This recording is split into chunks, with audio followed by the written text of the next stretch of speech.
Abdullah Shirley के साथ ऊपर है, बिल्कुल फिक्र मत करो। अब कैसा महसूस कर रही हो? दिल बहुत भारी है, रात भर सोने की कोशिश करती रही, नहीं सो सकी दुआ। मैं समझ सकती हूँ और तुम हक पर हो। जो भी करती हूँ गलत हो जाता है, न यहाँ चैन है न वहाँ। तुम्हें बस थोड़ा वक्त चाहिए नायला। शारिक अभी तक नहीं उठे क्या? नहीं, रात देर से सोया था तो देर से ही उठेगा। थोड़ी देर पहले नूर आपा की कॉल आई थी, वो मरियम साहिबा के साथ तुम्हें देखने के लिए आ रही है, तो आराम से। मैं अम्मी से कभी बात नहीं करूंगी दुआ। देखो नायला, बात को मत बढ़ाओ तुम। मैं इससे बात नहीं करूंगी, उससे बात नहीं करूंगी, ऐसे नहीं चलता। आने दो, सुन लो कि वो कहना क्या चाहती हैं। एक बात बताऊं तुम्हें याद है तुमने मुझसे एक बात कही थी? हाँ, अम्मी हमें से किसी से मोहब्बत नहीं करती, उन्हें सिर्फ अपने बच्चों की फिक्र है। मुस्तफा से न जाने क्या बात की और मुझे बताने से रोक दिया उसे। मुस्तफा भाई पर उन्हें भरोसा था, इसीलिए कहा होगा उन्होंने तुमसे ऐसा। कदरदान तो मैं भी नहीं हूँ मरियम साहिबा की, मगर इतनी भी बुरी नहीं है वो। मैंने उन्हें अपनी अम्मी समझा था दुआ, मगर उन्होंने मुझे बेटी नहीं समझा। फिर सोचा है क्या करना है? तलाक लोगी क्या? मैं नहीं जानती दुआ, मुझे कुछ समझ नहीं आ रहा। देखो, मेरे ख्याल में फौरन फैसला मत करो, आने दो उन्हें, बैठकर बात करते हैं हम।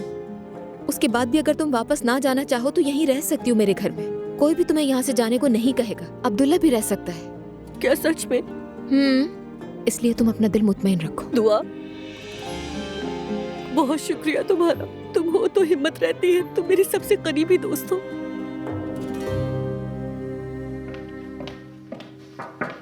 मसरूफ तो नहीं हो? ओह, हमारी स्टार तशरीफ लाई हैं। कौन सी स्टार भला? इंजे तुमसे बहुत मुतासिर हुई है। इंटरव्यू के बाद मेरे कमरे में आई तो उससे बातचीत हुई थी। वो कहती है कि एक बावकार और बाशऊर औरत के हवाले है जगह। खैर, मुझे भी वो बहुत अच्छी लगी। ये इंटरव्यू हमें बहुत फायदा देगा, मुझे यकीन है। उम्मीद है। वैसे जरा सोचकर बताओ कि मैं यहाँ किस लिए आई होंगी? तुम ही बता दो। आज शाम के लिए कोई प्रोग्राम नहीं बनाना। अच्छा, क्या होने वाला है शाम को? अरे, क्या हमेशा तुम ही सरप्राइज दोगे?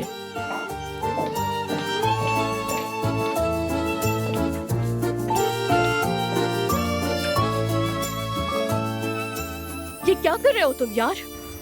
क्या हुआ यार सुबह सुबह? अल्लाह अल्लाह, मुझे होश में तो आने दो। होश में आ जाओ ना तो बेहतर होगा। अच्छा बताओ क्या चाहती हो? तुम कल नूर को खाने पर ले गए थे ना, और उसके बाद ड्राइवर के साथ घर भेज दिया। हाँ, तो और क्या करता? मैंने तुम्हें सब समझा दिया था कि क्या करना है। नूर का दिल जीतना है तुम्हें, इस तरह जीतोगे तुम दिल। देखो अब्बाजान, मेरी बर्दाश्त की हद खत्म हो चुकी है। सुबह से शाम तक वैसे ही हम साथ होते हैं, ऊपर से अब ये खाना भी। आखिर में मैंने खुद से कहा भी कि क्या कर रहे हो? इससे बेहतर है कि तुम अपने कपड़े उतारो और तकसीम चौक पर पागलों की तरह दौड़ने लगो। अब इस बात का क्या मतलब? अरे वो एक ऐसी फिल्म थी ना जिसमें ये छोड़ो, मैं भी किससे समझा रहा हूँ, तुम आगे बोलो। उफ फराज, क्या हो गया तुम्हें? तुम कैसी बातें कर रहे हो? फजूल बात मत करो, काम की बात पर आओ ना। मैं कह रहा हूँ बर्दाश्त नहीं होता, दम घुटता है, समझ नहीं आता मैं क्या करूँ। मेरे सामने ऐसे खड़ी होती है जैसे झुकी हुई गर्दन वाला घोड़ा हो। उसका चेहरा देखते ही मुझे अपने क्रेडिट कार्ड का कर्ज याद आ जाता है। जरा मुस्कुरा ही दे, जरा खुल के हंस दे, कुछ तो कर ले। नूर मैडम और खिलखिला कर हंसे, इम्पॉसिबल। लेकिन मैं भी तो इंसान हूँ ना। फराज, मैं तुम्हें समझती हूँ और जानती हूँ कि तुम ठीक कह रहे हो। थोड़े दिनों की बात है, बस ये काम एक बार हमारा मुकम्मल हो जाए, बस किसी तरह अंजाम तक पहुंच जाए, उसके बाद सब ठीक हो जाएगा।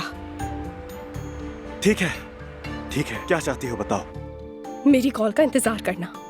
पहले नहा लो, तैयार हो, उसके बाद ऑफिस जाओ। नूर को इस तरह अकेला मत छोड़ो फराज। नहा भी लूं, ठीक है ठीक है। इसमें भी दखल अंदाजी, कसम से मुझे मेरी अम्मी की याद आ गई। आसूदा साहिबा कितना बेवकूफ है, कहाँ फंस गई मैं।